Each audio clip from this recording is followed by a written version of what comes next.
Hello everyone, अगर आप gate DA की प्रिपरेशन कर रहे हो, गेट डीए 2024, और आपको एप्लीकेशन फीस से रिलेटेड कुछ डाउट है तो आज मैं इस वीडियो में सारे डाउट्स आपके क्लियर करने वाला हूं। तो पहले तो अगर आपको डिटेल्स चाहिए तो आप धिस्टर के वेबसाइट पे विजिट कर सकते हो। लिंक यहाँ पे इसका डिस्क्रिप्शन में दिया होगा, वहां पे जाके सारी इंफॉर्मेशन एक ही पेज पे आपको अवेलेबल रहेगी। अपार्ट फ्रॉम दैट अभी मैं आपको एक्सप्लेन करता हूँ एग्जैक्टली एप्लीकेशन फीस इसका किस तरीके से होगा। तो एप्लीकेशन फीस आपको पता है यहाँ पे कैसा है कि कैटेगरी वाइज पहले तो यहाँ पे डिवाइडेड है। अगर आप देखोगे फीमेल कैंडिडेट है, SC ST PWD कैंडिडेट्स को यहाँ पे 900 रुपीज़ जो रेगुलर प्राइस है, जो एग्जैक्टली पहले अगर आप कर रहे हो रजिस्ट्रेशन तो उसके टाइम आता है। All other candidate including foreign nationals और उसका भी अगर देखा तो यहाँ पे उनका है 1800 रुपये। तो अगर अदर कैंडिडेट्स या फिर अगर उसमें आते हैं तो डेफिनेटली उसके लिए 1800 रुपये आपका उस पर जाएगा, जो एप्लीकेशन फीस है। एंड यस, उसके बाद अगर एक्सटेंड होता है, आप एक्सटेंडेड पीरियड में अगर आपने रजिस्ट्रेशन किया हुआ है बट डेफिनेटली आपने फॉर्म सबमिट नहीं किया था, तब आपका जो प्राइस होगा वो 900 से हो जाता है exactly 1400 for female candidates, SC ST PWD candidates, and definitely उसके बाद जो 1800 रुपये था फॉर अदर कैंडिडेट्स हो जाएगा 2300। अब यहाँ पे जो दूसरी डिटेल्स है आपको समझना बहुत ज़्यादा ज़रूरी है कि देखिए, जो यहाँ पे आप नोट्स देख सकते हो तो बहुत सारी डिटेल्स यहाँ पे दी। अगर मैं बताऊँ तो जो ये प्राइस है वो एक सिंगल पेपर का है। अगर आप मल्टीपल यहाँ पे एग्जाम्स दे रहे हैं तो डेफिनेटली उसका प्राइस इंक्रीज हो सकता है। जिससे यहाँ पे मेंशन किया है पर टेस्ट पेपर का जो कॉस्टिंग है वो यहाँ पे मेंशन है। यस, उसके बाद जो आपको अदर चार्जेस आते हैं, अगर आपको कुछ चेंजेस आते हैं फॉर्म में तो यस, उसके बाद जो चेंजेस आते हैं उसके यहाँ पे अमाउंट यहाँ पे मेंशन किया है। तो अगर आपको नेम चेंज अगर करना है, अगर आपको फॉर्म भरते टाइम थोड़ा सा कुछ इशू आ गया था या फिर हो सकता है मिस्टेकली आपने कुछ अलग डिटेल्स डाल दी थी, तो चेंज इन चॉइस ऑफ आपका जो सॉरी एग्जामिनेशन सिटीज है उसमें आपको चेंज करना है, बर्थ डेट में करना है, डेफिनेटली आपका जेंडर चेंज करना है। तो वो बहुत सारी चीज़ें यहाँ पे मेंशन है। Change gender from female to any other gender, तो इसमें देखिए 500 प्लस 900 1400 यहाँ पे दिया हुआ है। चेंज जेंडर टू फीमेल का 500 रुपीज़ है।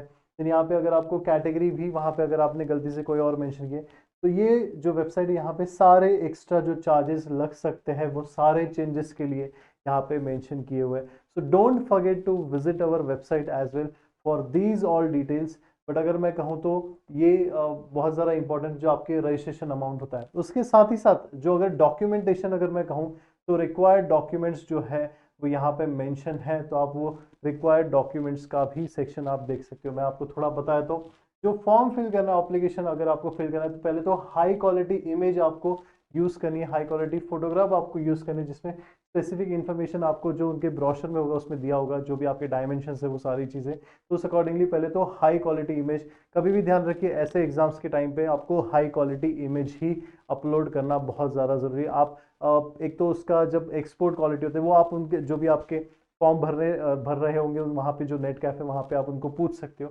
या फिर इसके लिए भी अगर मैं सजेस्ट करूँ तो जो आप एक्सपोर्ट करते हो तो उनको कहिए कि हाई क्वालिटी में एक्सपोर्ट करें। अपार्ट फ्रॉम दैट जो आप डॉक्यूमेंट्स आपके सबमिट करते हो वो PDF में हो तो हाई क्वालिटी उसका रहता है। अब हम देखेंगे exactly high quality image of candidate signature conforming the requirements of significant information जो ब्रोशर में वहाँ पे दिया, तो आपकी सिग्नेचर की भी वहाँ पे लगेगी।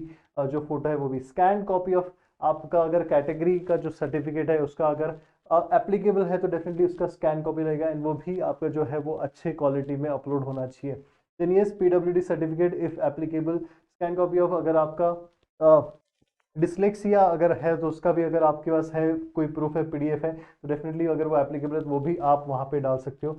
And yes, valid photo identity document which is Aadhaar. And yes, preferable अगर मैं कहूँ तो यहाँ पे पासपोर्ट लिखा है, पैन कार्ड है, वोटर ID, ड्राइविंग लाइसेंस ये है। क्यों? क्योंकि एग्जैक्टली इसमें फोटो ID में must have the name, date of birth जो कैंडिडेट का मेंशन हो, ईयर ऑफ बर्थ नहीं होना चाहिए।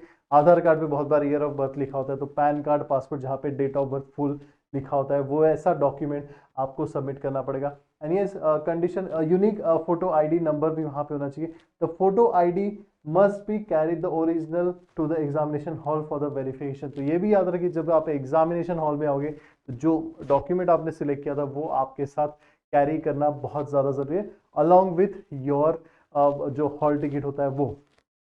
So these are the documents are required, and yes, delayed in processing for application may be lead to rejection of candidature। अगर आप lead मतलब sorry late अगर आप अपलोड करते हो या अपडेट करते हो तो आपका जो एप्लीकेशन है वो कैंसिल भी हो सकता है। तो आपको 3 चीज़ें यहाँ पे बहुत ज़्यादा इंपॉर्टेंट है वो ध्यान रखनी है। जो डॉक्यूमेंट्स है वो हाई क्वालिटी होने चाहिए। रिक्वायरमेंट जो है, जो रिक्वायर्ड डॉक्यूमेंट्स है वो पीडीएफ में अपलोड करें खास करके। और थर्ड, जो भी आपने आईडी प्रूफ सिलेक्ट किया है या जो आईडी प्रूफ सबमिट किया है वो आपके साथ आपको कैरी करना हॉल टिकट के साथ बहुत ज़्यादा ज़रूरी है। तो that's it in this video. बाकी डिटेल्स के लिए आप dhister.com पे जाके डिटेल्स चेक कर सकते हो, वहाँ पे सारी डिटेल्स अवेलेबल है। Thank you so much for watching this video. Have a nice day, happy learning and yes, best of luck for the exam.